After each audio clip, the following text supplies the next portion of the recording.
Тем временем в Ленском учебно-курсовом комбинате «Алроса» прошли курсы повышения квалификации для руководства ленских подразделений компании.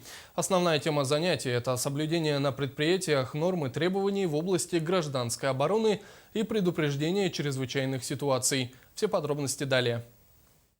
Слово «безопасность» на промышленном предприятии не пустой звук. Здесь каждая манипуляция сотрудников связана с четким знанием и соблюдением мер безопасности в ее самом широком значении. Освежить их и познакомиться с новыми направлениями в сфере ГУ-ЧС руководителям ленских предприятий «Алроса» предложили в ходе недельных курсов повышения квалификации, которые проходят на базе учебно-курсового комбината ЦПК.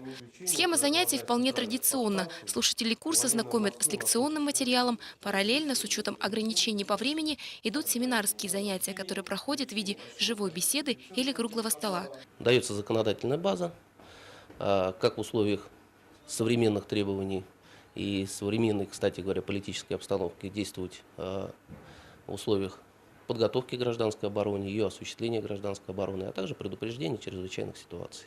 Существует общий свод правил, применимый на любом предприятии, однако с учетом нюансов производства.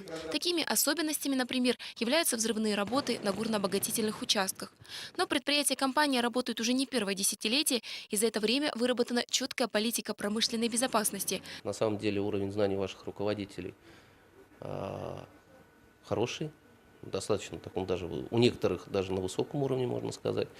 Все это проявляется, кстати говоря, в ходе круглого стола, бесед.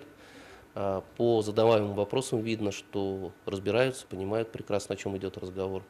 Именно активные слушатели курса, среди которых весь руководящий состав ленских подразделений компании, говорит о том, что эта тема интересна, актуальна для наших предприятий, и повышение квалификации в этом вопросе – вещь необходимая.